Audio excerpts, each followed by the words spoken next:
ಶ್ರೀ ಗಣೇಶಾಯ ನಮಃ.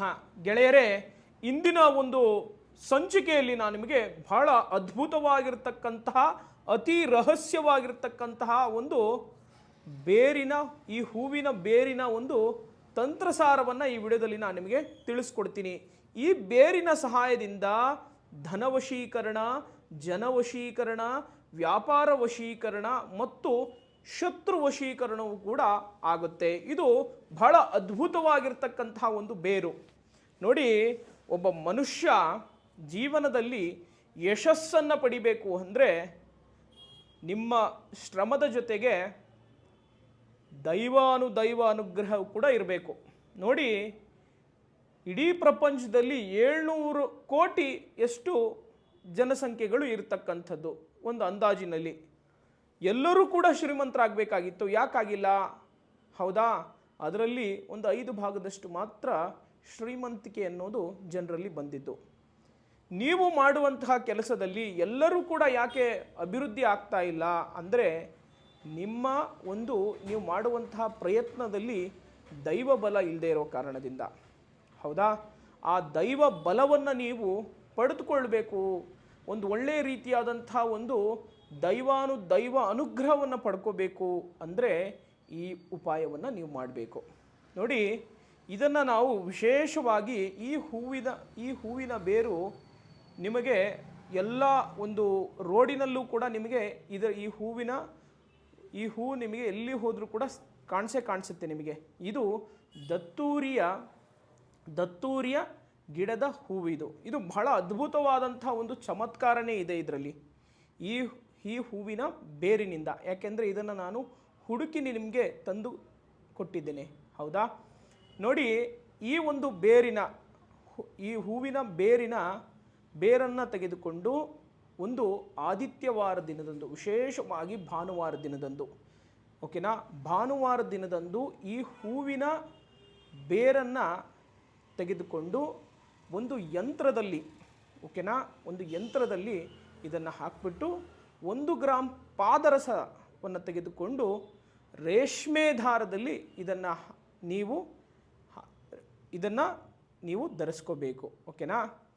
ಈ ಹೂವಿನ ಬೇರನ್ನು ಹಾಕಿಬಿಟ್ಟು ಅದರ ಒಳಭಾಗದಲ್ಲಿ 1 ಗ್ರಾಮ್ ಪಾದರಸವನ್ನು ಹಾಕಿ ನಂತರ ಅದನ್ನು ಕಂಪ್ಲೀಟಾಗಿ ಮುಚ್ಚಿಬಿಟ್ಟು ರೇಷ್ಮೆ ದಾರದಲ್ಲಿ ಇದನ್ನು ಧಾರಣೆಯನ್ನು ಮಾಡ್ಕೋಬೇಕು. ಇದು ಯಾವಾಗಪ್ಪ ಮಾಡಬೇಕು ಅಂದರೆ ಭಾನುವಾರ ದಿನ.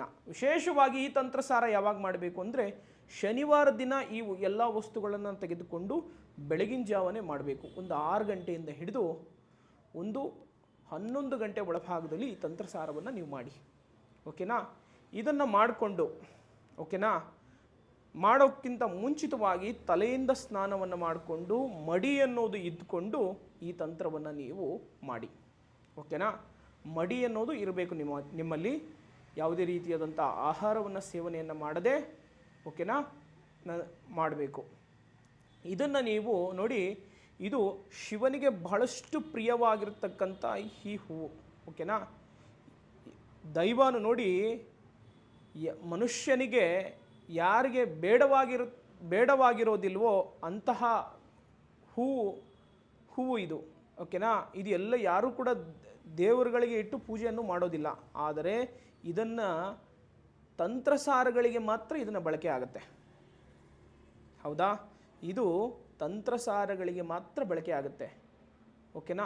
ಇದು ನಿಮ್ಮ ಜೀವನದಲ್ಲಿ ಎಲ್ಲೂ ಕೂಡ ನೀವು ಬಹಳಷ್ಟು ಬಹಳಷ್ಟು ಕಷ್ಟಗಳನ್ನು ಅನುಭವಿಸ್ತಾ ಅಂದಾಗ ಈ ಒಂದು ಹೂವು ನಿಮಗೆ ಬಹಳಷ್ಟು ಜ್ಞಾಪಕ ಬರುತ್ತೆ ನಿಮ್ಮ ಯಶಸ್ಸಾಗುವಂತಹ ಸಮಯದಲ್ಲಿ. ಇದನ್ನು ನೀವು ನೋಡಿ, ವಿಶೇಷವಾಗಿ ಇದನ್ನು ಮೊದಲು ಬೆಳಗಿನ ಜಾವವೇ ಶಿವನಿಗೆ ಮೊದಲು ಪೂಜೆಯನ್ನು ಮಾಡಿ. ಓಕೆನಾ? ಶಿವನಿಗೆ ಪೂಜೆಯನ್ನು ಮಾಡಿಬಿಟ್ಟು ವಿಶೇಷವಾಗಿ ಶಿವನ ಪಾದದಡಿಯಲ್ಲಿ ಇಟ್ಟು ಇದನ್ನು ಪೂಜೆಯನ್ನು ಮಾಡಿಬಿಟ್ಟು ನಂತರ ನೀವು ಇದನ್ನು ಧಾರಣೆಯನ್ನು ಮಾಡಿ. ಆಯಿತಾ?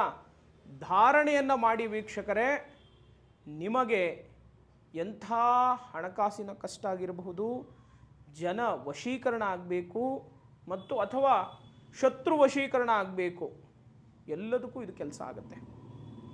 ಇದನ್ನು ಮಾಡುವಾಗ ನಿಮ್ಮ ಮನಸ್ಸಿನಲ್ಲಿ ಯಾವ ಉದ್ದೇಶಕ್ಕೋಸ್ಕರ ಮಾಡ್ತಾ ಇದ್ದೀರಿ ಅಂತ ಹೇಳಿಬಿಟ್ಟು ನಿಮ್ಮ ಮನಸ್ಸಿನಲ್ಲಿ ನೀವು ಮಾಡಬೇಕು. ವ್ಯಾಪಾರ ಉದ್ದೇಶಕ್ಕೋಸ್ಕರ ಮಾಡ್ತಾ ಇದ್ದೀನಾ, ಅಥವಾ ಒಂದು ಜನವಶೀಕರಣ ಉದ್ದೇಶಕ್ಕೋಸ್ಕರ ಮಾಡ್ತಾ ಇದ್ದೀನಾ ಅಂತ ನಿಮ್ಮ ಮನಸ್ಸಿನಲ್ಲಿ ಹೇಳ್ಕೊಂಡ್ಬಿಟ್ಟು ಶಿವನಿಗೆ ಪೂಜೆಯನ್ನು ಸಲ್ಲಿಸಿಬಿಟ್ಟು ನಂತರ ಈ ತಂತ್ರಸಾರವನ್ನು ನೀವು